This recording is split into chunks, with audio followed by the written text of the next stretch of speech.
시청자 여러분, 안녕하십니까? 얼마 전에 기업의 직원들 3,000명을 대상으로 직장 내에서 가장 듣고 싶은 말과 가장 듣기 싫은 말을 주제로 해서 앙케이트를 벌였는데 그 결과가 아주 흥미로워서 소개하고자 합니다.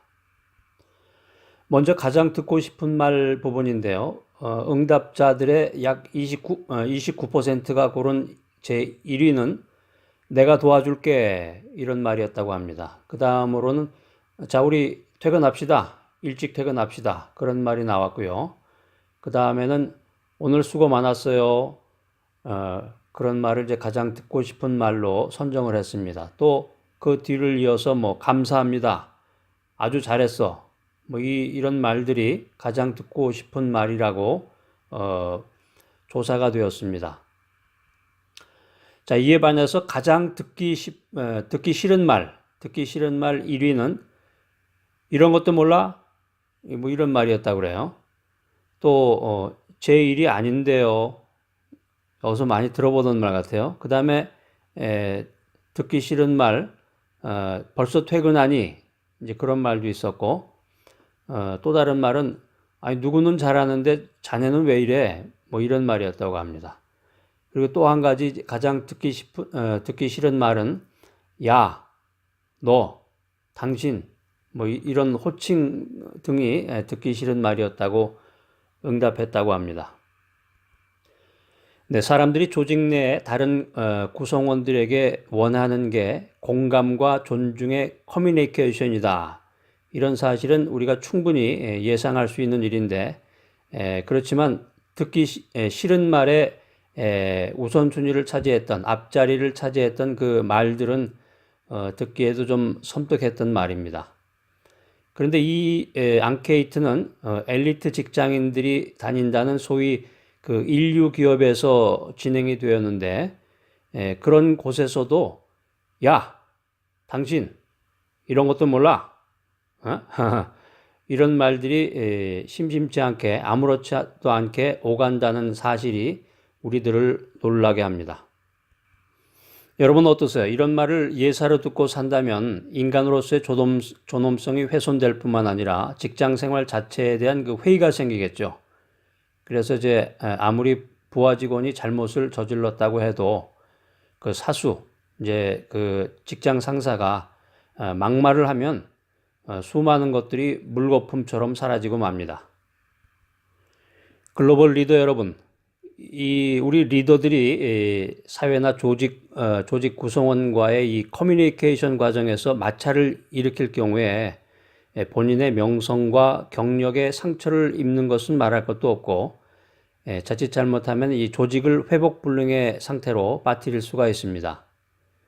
특별히 한국적인 배경을 가지고 있는 리더들은 효율 중심 커뮤니케이션에 비교적 강한 반면에 공감과 조화를 이루는 커뮤니케이션 부분에는 많은 약점을 안고 있습니다.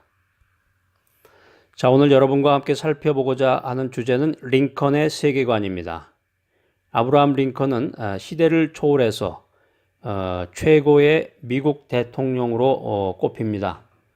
미국뿐만이 아니라 전 세계에서 그의 리더십을 배우고자 하는 대통령으로 항상 손꼽히고 있습니다. 그런데 우리가 그 링컨을 연구해 보면 이 링컨의 리더십의 힘은 이 커뮤니케이션에서 나온다라고 하는 것입니다. 링컨의 리더십의 근원은 커뮤니케이션이다라고 하는 것이죠. 그래서 이 대중연설가로서 또 작가로서 토론가로서 또 유머리스트로서의 링컨은 사람들을 즐겁게도 해주고 또 교육시키기도 하고 또 어떤 새로운 영감, 창의적인 생각을 줬다는 것입니다. 자, 링컨의 스피치 능력입니다. 학교는 단 1년을 다닌 것밖에 없었던 링컨은 어렸을 때부터 주변의 친구들을 모아서 이 말하기를 연습했고 그의 고향이었던 이 일리노이주에서 변호사를 할 때는 저녁이 되면 친구와 술집에서 만나서 이 스피치 콘테스트를 했습니다. 링컨은 좀 특이한 면이 있는데 이 세익스피어를 열심히 연구해서 어떤 문학적인 그런 아이디어라든가 또 더 나아가서 그 말의 연구를 통한 그 스피치 능력을 배양했다라고 하는 것입니다. 그래서 링컨이 정치적인 야망을 가지면서 링컨은 라이벌을 약하게 또는 물리칠 말의 힘을 깨닫게 됐고 이 상대방을 말로 타격하고 비판하는데 아주 권위자였다라고 하는 것입니다. 그래서 궁극적으로 결과적으로 보면 링컨이 무명으로 라이벌을 비판하는 편지를 신문에 기고하게 되는데 이것을 습관처럼 했다라고 하는 것이죠. 자, 리더십의 원리입니다. 리더와 스피치와의 관계에 대해서 미국의 경제학자였던 이 피터 드러커는 21세기는 스피치와 리더십의 시대다. 인간에게 가장 중요한 능력은 자기 표현 능력이며 현대의 경영이나 관리는 커뮤니케이션에 의해서 좌우된다. 이런 말을 하면서 스피치의 중요성을 언급했습니다. 세계적인 명성을 가지고 있는 애플의 스티브 잡스는 이 신제품이 나올 때마다 자신이 직접 이 프레젠테이션을 기획하고 또 발표하면서 대중들의 신뢰를 높였습니다. 스티브 잡스의 연설은 스티브 잡스가 행했던 그 스피치는 잘 짜여진 연출과 무대 장치 그리고 끊임없는 반복 연습과 리허설의 산물이었습니다. 피터 드러커의 말처럼 21세기의 리더는 소통의 리더십으로 부드러운 음색과 또 톤으로 공감을 이끌어낼 수 있는 감성적인 스피치 능력이 필요합니다. 시대가 변하고 세상이 변했습니다. 시대가 변하고 세상이 변했는데 사람들의 가치관과 세계관이 변모하고 있습니다. 리더가 갖추게 되는 이 스피치 능력은 기업의 경쟁력과도 직결이 되고 이것은 돈이라든가 권력이라든가 권위보다도 더 소중한 시대가 되었다는 것입니다. 그런데 아이러니컬하게도 대부분의 리더들은 사람들 앞에 나서는 것을 꺼려합니다.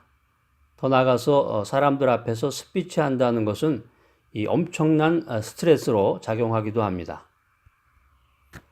말의 신뢰성과 설득력을 높이기 위해서는 고대의 철학자였던 이 아리스토텔레스의 그 스피치의 3대 기둥을 알아야 되는데 아리스토텔레스는 이 수사학에서 설득의 수단으로 에토스, 파토스, 로고스의 이 세 가지를 구분해서 전파하고 있습니다. 설득력 있는 리더가 되기 위해서는 에토스가 있어야 된다는 것입니다. 에토스라고 하는 것은 신뢰성이죠. 그 다음에 설득력 있는 리더가 되기 위해서는 그 상대방에 대한 감정과 정서적인 호소가 있어야 되는데 이 정서적인 호소를 가리켜서 파토스라고 이야기하고 있죠. 그 다음에 주장을 증명할 수 있는 증거가 있어야 되는데 그것이 이제 바로 로고스라는 것입니다. 그래서 현대 사회에서 리더의 스피치 능력은 리더십의 원천이고 리더의 힘이라는 것입니다. 자, 그 다음에 이제 우리가 링컨의 토론 능력에 대한 부분을 우리가 살펴볼 텐데요. 이 링컨은 정치인으로서 다른 사람을 지나치게 공격하는 게 오히려 역풍이 된다는 사실을 깨닫고 나서부터는 그것을 자제했다고 합니다. 이 레베카라는 가짜 이름으로 정치 라이벌을 비판하는 행동을 했는데 이 신문이 들통난 뒤에 비판을 받은 라이벌과 불명예스러운 죽음에 이르기 직전까지 결투를 했는데 결투를 한 뒤에 링컨은 그 뒤부터는 이름을 속인 가명으로 된 그 편지를 더 이상 쓰지 않았다라고 하는 것입니다. 사람이 어떤 생각을 하게 되고 가치관을 갖고 세계관을 이제 정립하는 그런 인생의 그 여정을 살게 되는데 인간의 삶은 이성의 눈을 뜨게 되고 주위의 자연을 보고 또 나 아닌 다른 사람을 보게 되고 마지막에는 자신을 되돌아보게 된다라고 하는 것입니다. 그런데 이제 이 세계관이 형성될 무렵에 큰 충격을 통해서 인생의 방향을 새롭게 수정하기도 합니다. 인생의 여정을 살다가 여러 가지 요인으로 인해서 어떤 충격을 받게 되면은 그 본연의 자기 자신이 가지고 있던 그 지성의 눈이 다시 열리면서 자기 자신의 참모습을 되돌아보고 인생 여정의 방향을 새롭게 수정한다는 것입니다. 우리가 이미 살펴보았듯이 링컨이 무명으로 라이벌을 비판하는 편지를 신문에 보내는 게 습관이었는데 이 무명으로 가명으로 그 레베카라는 가명으로 라이벌을 비판했지만 이게 이제 들통이 난 다음에 결투를 벌이게 됐는데 이 결투를 하게 된 다음부터는 그 더 이상 이런 충격을 통해서 자신의 그 인생의 방향을 새롭게 수정했다라고 하는 것입니다. 그래서 이 굉장히 큰 사건을 통해서 링컨의 가치관과 세계관이 이제 변모하는 그 리더십의 업그레이드 현상이 일어나게 되는데 그 사건 이후로 링컨은 다른 사람을 배려하는 사람으로 점점 더 성숙해져 갑니다. 그리고 정치 라이벌과의 적대 관계에서도 대화를 하기 시작했습니다. 그래서 미국이 남북 전쟁으로 상처를 받고 찢겨졌을 때 부인이었던 메리 타드가 마차에서 워싱턴을 가리켜서 적이 가득한 곳이라고 말했을 때 링컨이 이 적이라는 말을 다시는 사용하지 말아라 이렇게 얘기했다고 합니다.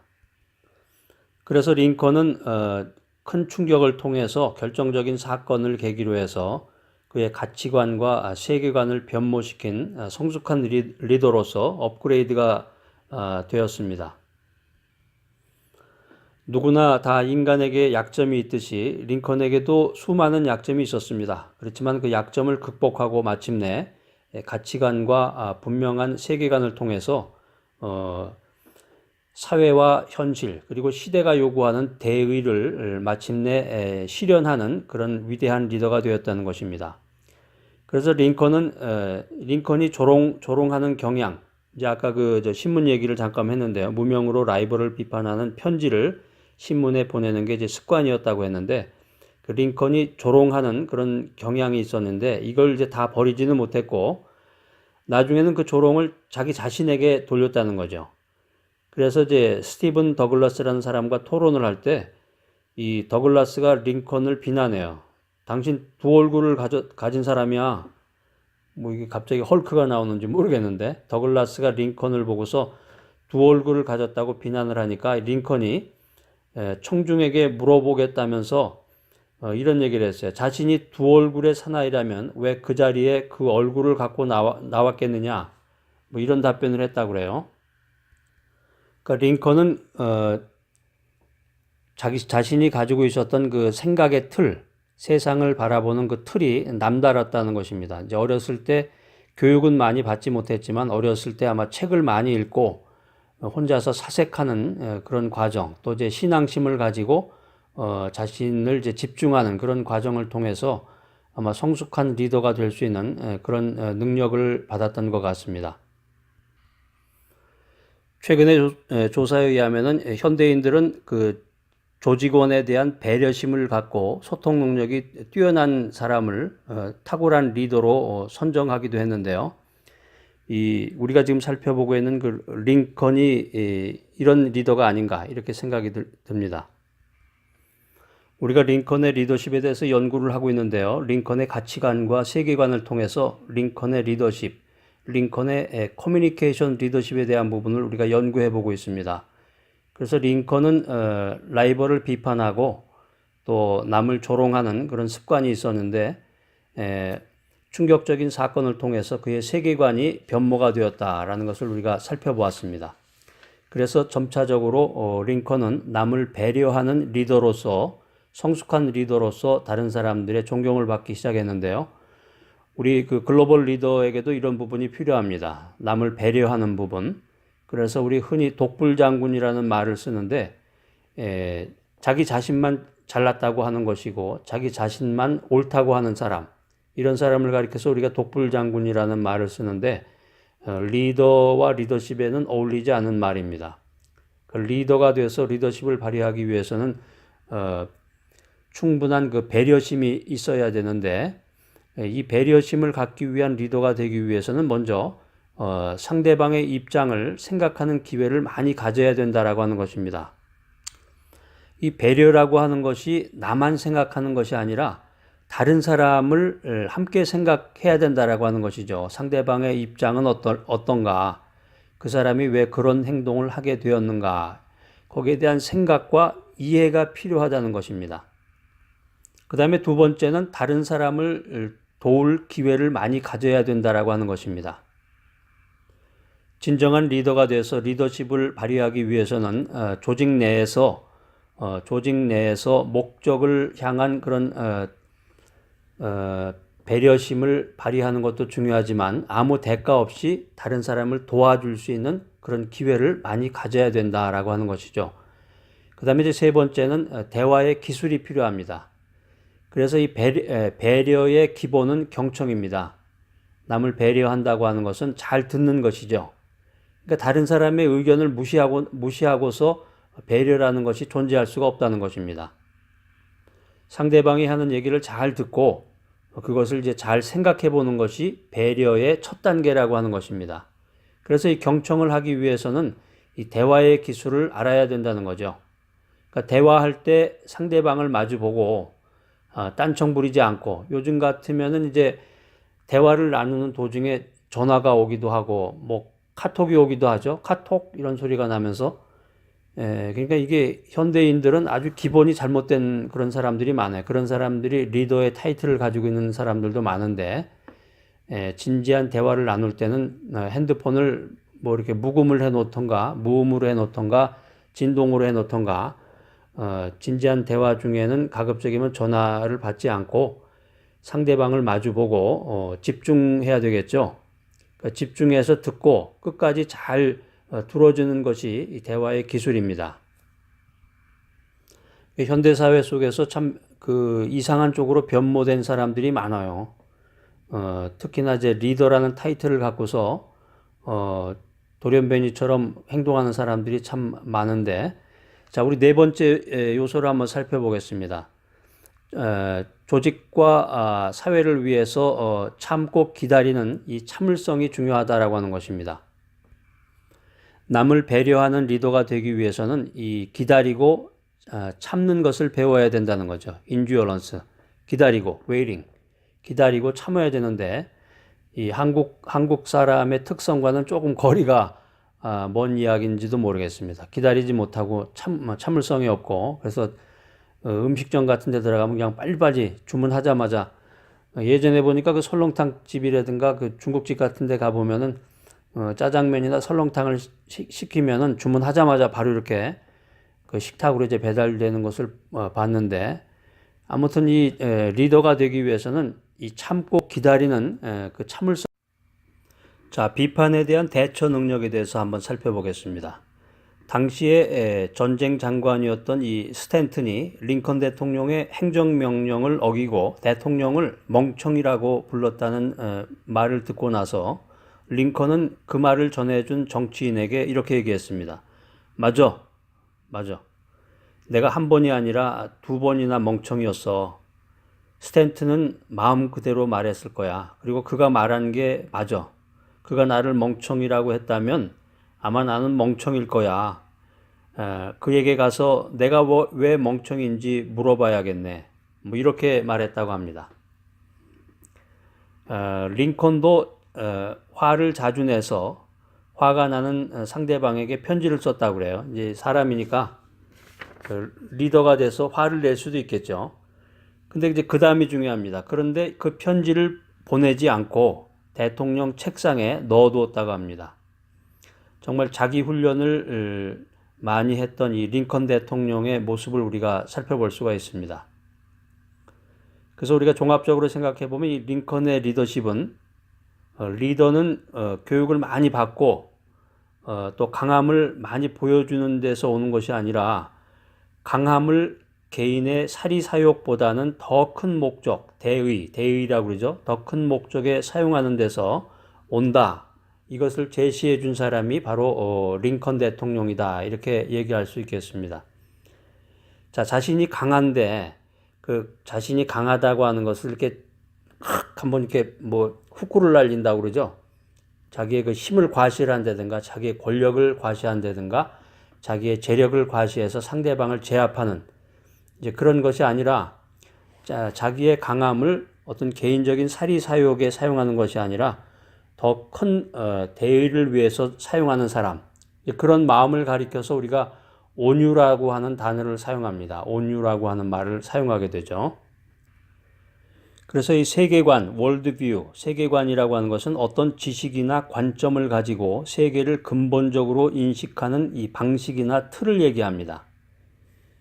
그러니까는 어떤 사람에게, 여러분에게, 글로벌 리더에게 어떤 지식이 있을 거 아니에요? 지식, 갖고 있는 어떤 정보나 지식, 또 어떤 사물을 보는 관점, 우리가 보통 뭐 색안경을 꼈다고 그러는데 지식이나 관점을 가지고 이 세계의 모든 것이 돌아가는, 세상 돌아가는 모든 것을 판단하는 거죠. 인식하고 판단하는 그런 방식이나 틀을 가리켜서 세계관이다. 이렇게 얘기하는 것입니다.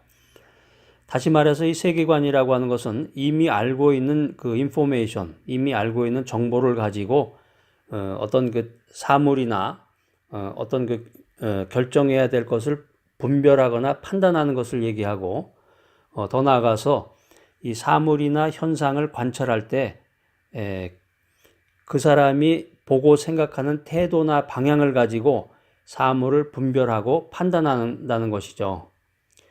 그래서 엄밀히 얘기하면 이 세계관 속에는 규범적인 원리라든가, 그러니까 예를 들어서 지금 우리가 이제 링컨에 대해서 연구를 하고 있는데 링컨의 세계관을 우리가 살펴볼 것 같으면 링컨이 어떤 자기 나름대로의 그 규범적인 원리가 있었다는 거죠. 링컨의 가치관, 또 링컨의 윤리관. 그래서 그런 것을 가지고 어떤 개인적인 사소한 일을